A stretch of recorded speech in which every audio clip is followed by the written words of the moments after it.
Hey guys, Mindy Browse here for the Integrated Co-op. This is a teacher training video for our Level Up teachers and substitutes, all right? So you'll need your Level Up lesson plans, okay? These are key, they're gonna be your lifeline. And then the materials, okay? So first of all, I just wanna go over reminders about what our mindset is here and what our goal, all right? So our goal is to encourage a love of reading, encourage a love of learning, to build community, and to help our students become comfortable discussing topics of a wide variety in a group, okay? Level Up is for our 4th to 6th graders. We chose 4th because reading changes, reading skills, literature skills, reading comprehension changes in 4th grade. From 3rd to 4th grade is a big shift, and we wanted to wait till they had gotten to that level to up what we're doing with them, okay? So let's look, so again, I want you to remember to have fun, engage with the students. This is not a lecture and type of time. This is, you're leading the class and you're leading activities, but it's supposed to be a really great conversation and time to discuss and build skills, okay? So most important thing is to be positive and have fun. All right, so let's look at our components. First of all, we have math, I always stumble here, tricks and tips, okay? In the lesson plans, it has each of the tricks for each week. So we'll do 5 weeks and then we'll have a review week, 5 weeks and a review, okay? We have a spreadsheet that will link you to each trick if you don't know it, that you will look at and learn it. And so then in class, you will have the time to teach that trick, then have the students practice it together or on their whiteboards. You will be given small whiteboards for every student, dry erase markers and all sorts of supplies. They practice it, ask any questions, and then you move on to math games. Our goal for this time period for the students is to increase their math fluency skills, to increase their mental math skills. We know that in a 4th to 6th grade group of students, they're going to be all over the place, okay? Homeschooling allows that to really flourish. So we will be playing games that don't pit their skills obviously against one another, so that no student feels embarrassed by where they are compared to their friends or things like that. We will have in your Google Sheet a list of games. National Number Knockout is a fan favorite. Kaboom is a kid's favorite. They love Battleship. And if you aren't familiar with the games, there will be links to teach you how to play those, okay? I will be providing the supplies. You don't need to do that. You just need to come prepared to teach the math trick, have them do it, and then move on to math games, okay? The math games part is really fun. The kids all will love it. It'll be great. Okay, another component is grammar. So for our program, we're going to be using these materials, okay?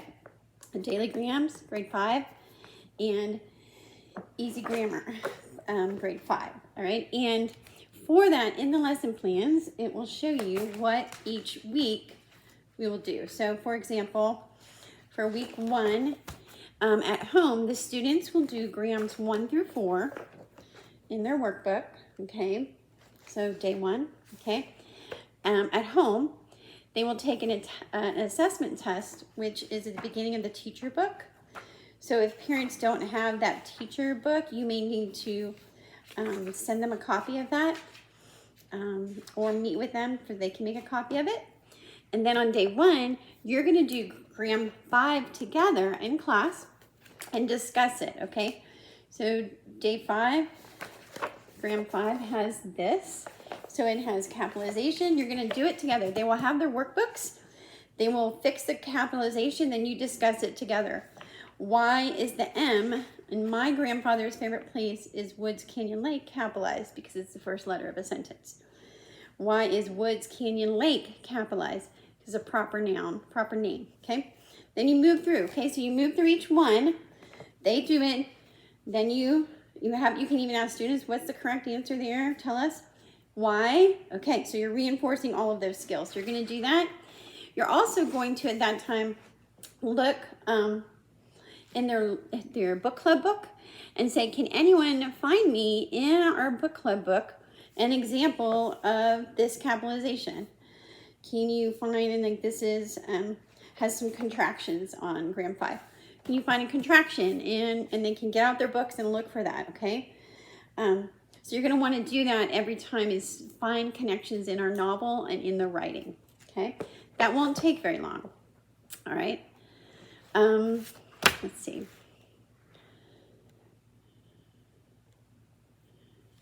Okay, so then as we move on, let's see, week 2, they're gonna do gram 6 through 9 at home, and you'll do gram 10 together, okay?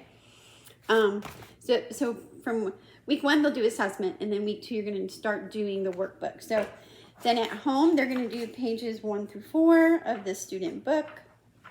It's different for the teacher book, right?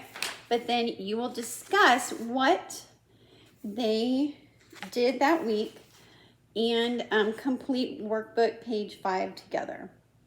Okay, so you're gonna just kind of be going through that like the whole year. Okay, so this is an example. This is workbook page 5. The teacher one has the answers. This is the student one. And you'll go over that lesson together. Okay, this week is prepositional phrases. You're gonna have kids read it. Again, you read it. Then they're gonna fill in, are you eating lunch with? And then write an appropriate object of the preposition each space. Okay, and they'll fill that out and you'll talk about it. You'll just remind them what is a prepositional phrase, and then you'll move on, okay? So you'll be doing a gram together, and you'll be doing a lesson together, and also discussing the previous 4 lessons. Okay, so that's what we'll do there. Then in Brave Writer, you have the lesson plans, and it tells the students what to do at home, and then you will be doing the Brave Writer component in class. Brave Writer is a different kind of writing program. We chose it because it is so kid-loving, kid-friendly, writer-loving, fun, and it approaches it with a non-formulaic way of teaching writing. It helps students see they are writers. You already think they can be a writer. They are a writer. They already have stories. They already have creative ideas in their head. And it involves a lot of different fun projects that involve writing instead of the typical 4-paragraph essay. So it's going to be fun, okay? But it's going to be a little bit different if you haven't ever done this before. There's going to be games. There's going to be activities every week, okay? So using Growing Brave Writers and partnership writing, you will see what you need to do for each week in that, okay? And again, have fun, encourage the kids with their writing. Then my favorite part of the program is book club, okay? The goal of book club is to develop a love of reading. So we've chose some really great books. I will admit The Tinker's Daughter isn't the most engaging first one to start with, but it's really different and it gets us going, okay? And it's gonna be fun. And so they have their assigned reading for the week. Then you're gonna discuss, okay, what happened this week? What happened? Who's our characters? Make a character list. Who's your favorite? Do you like so-and-so? Why not? What do you think is gonna happen next? All of the fun things you would talk about in a book club, a normal book club. The last week of a book, you definitely want to get super excited. Okay, what'd you think of this one? What was your favorite scene? Who's your favorite character? You know, all those kinds of things. Feel free to print out a list of book club questions. I am also putting that in the spreadsheet for you to just be refreshed. The goal of this in our hearts would be by mid-year, the students take over leading the book club. So you could ask, okay, hey, who would like to lead our book club discussion today? And let the kids start having that ownership, okay? There will also be fun activities that you will run. So like example for week 2, look at images of Romani people. Bring in your laptop, your phone, your iPad, whatever device you want to use to show them those images. I have ordered marzipan so they can taste that. They're also going to get to make a necklace with a cross made of nails to tie to the Tinker's Daughter, okay? So book club is just a really fun way to talk about the books, okay? We're not It's really important that you not stand up at the front of class and be, be in a circle. You can have a whiteboard to write things on. That's great. But really make it a nice, fun book club time. I would really encourage to transition to that time. Okay, it's time for book club. Let's get in a circle. Let's sit comfortably. Get your water bottle, whatever, okay? So obviously you will have to be reading the books so that you understand what the activities are and you'll be able to discuss it with the kids. It's going to be a blast. It's going to be so much fun. I'm 1,000,000% jealous I can't teach this section since I will be leading rhetoric this year, but it's going to be great. So have fun with these kids, build a love of learning, encourage them to share their ideas about the book, about their writing, and all of that, okay? Level Up is a really fun time to have kids transition towards older discussions and dialogue and evaluations of books and writing. And then when they hit middle school, it gets even more. So that is the basic thing. You will be given materials, you will have a plan, you have a team to share ideas with and get encouragement with, but just have a really good time getting to know and love on these kids and build their love of learning and especially of reading. All right?